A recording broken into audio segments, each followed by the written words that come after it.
I have been told no more in the last week than I have in a very long time. And it really didn't mess anything up. So I'll tell you all about it coming up on Ride with Kev.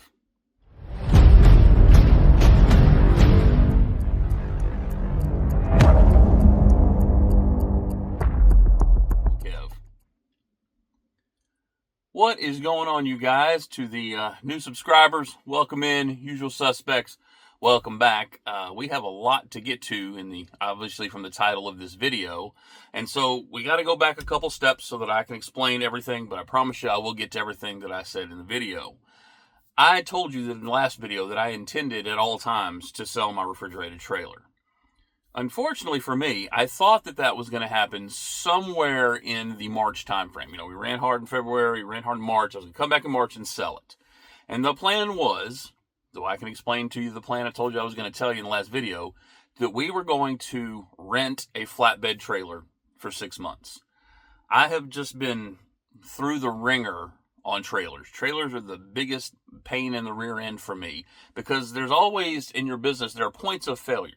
And while reefer was good because I took the risk with the bad reefer, once I had that issue with the reefer, I don't think I slept good any other time I had that reefer going. And it never gave me a problem afterwards. But just owning trailers and dealing with trailers, I want to own my truck and deal with my truck and the maintenance on the truck. And trailers, I really just wanted that to be somebody else's problem. And so, since April through to October are good months for flatbed because I've done them before, that was the plan. We're going to rent a flatbed April 1st through October 1st, or, in April through October. And so we got back, we finally sold a refrigerated trailer, and it was time to go rent the flatbed. But the problem in that is, and this will probably be some more information for you can use, we also decided to try and buy a house during that time frame. Not for long, I make bad financial decisions.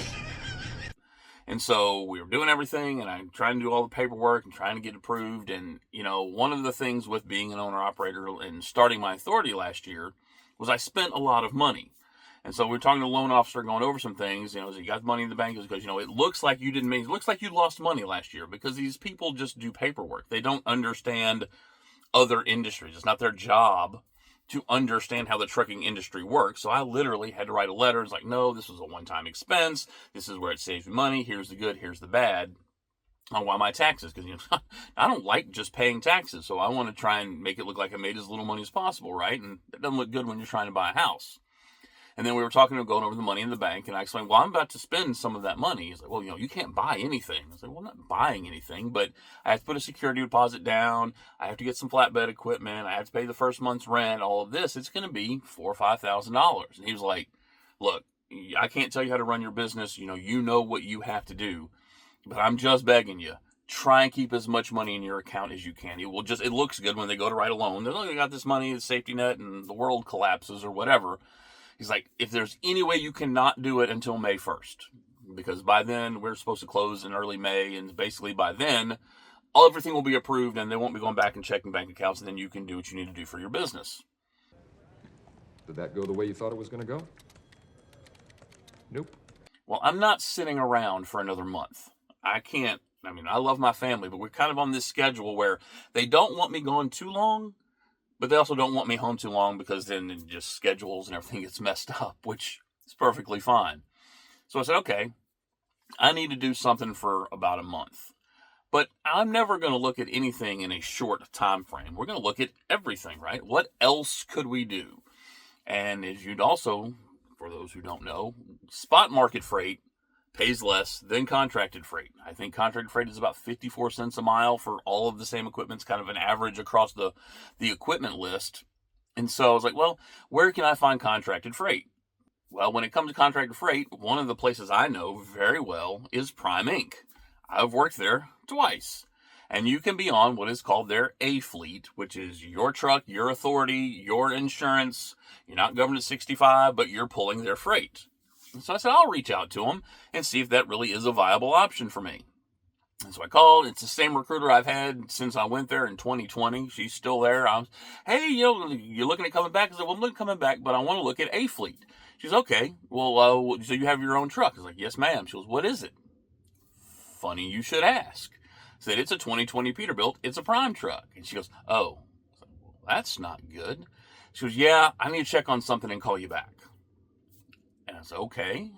And so she called me back very shortly. She's like, look, we can't bring you on because your truck's too old.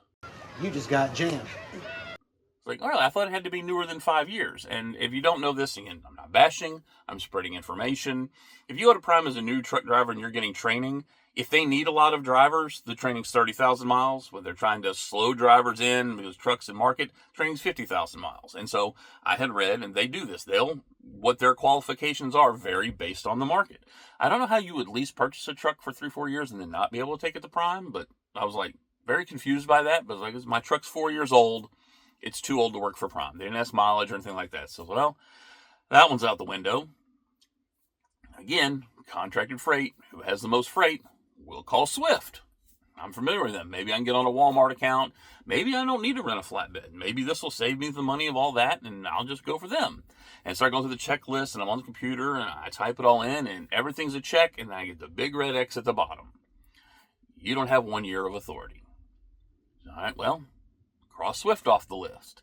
Let's look at J.B. Hunt. I'm trying to find places that have a lot of freight that, again, just got to make a little bit of money. We're just trying to see how this future is going to go. And then checking off, insurance is good, this is good, this is good. You don't have 365 days of authority. But we will let you run power only for us, but you have to be exclusively for us. So you can still run load board. There's a private load board, and you can do that with less than a year until you get to your year. But that's the only way you can run for us. And nothing against nothing. I've just seen the videos of JB Hunt trailers and all of that. I was like, I don't want to be dedicated to them. I kind of like doing my own thing. That's why I got my authority. Okay. Another one, USA Truck. So I look up USA Truck and they're like, absolutely, you can come on. And your authority's got plenty of age on it. Your insurance is good. Everything's good. But we're not allowing you access to the load board. You have to be dispatched. You serious? Okay. I was like, well, that's out. So that brings us to today. We are going to spend the next probably 3 weeks, 2 weeks to 3 weeks while we're trying to close on this house, running power only on the spot market, which is probably the worst thing you can do, but it will be great content because I'll be able to bring you something I've never done. It's kind of an adventure. It's definitely going to be an adventure. So there's all kind of terminology that I've had to learn. I've actually been researching this. There's one other company, and I'm keeping them kind of hidden because they're not hiring contractors, but they might open it up in the next 2 weeks. Amazing how that would work, right? God's got a plan. It ain't up to me. So, yes, I am power only. Yes, I am going power only for the next 2 to 3 weeks, and we'll figure it out from there. The plan would then be to rent the flatbed and do it from May to November. Something like that. The plan is flexible. God closes the door, he opens the window, and we know there's going to be something out there for us. But so for the next couple weeks, y'all are going to get to see some spot market stuff, and spot market power only, and I'll get to terminology and get to explain some stuff. So in a way, it keeps me rolling, it keeps me making money, and allows me to provide information. Again, I don't give financial information about buying a house at the worst possible time.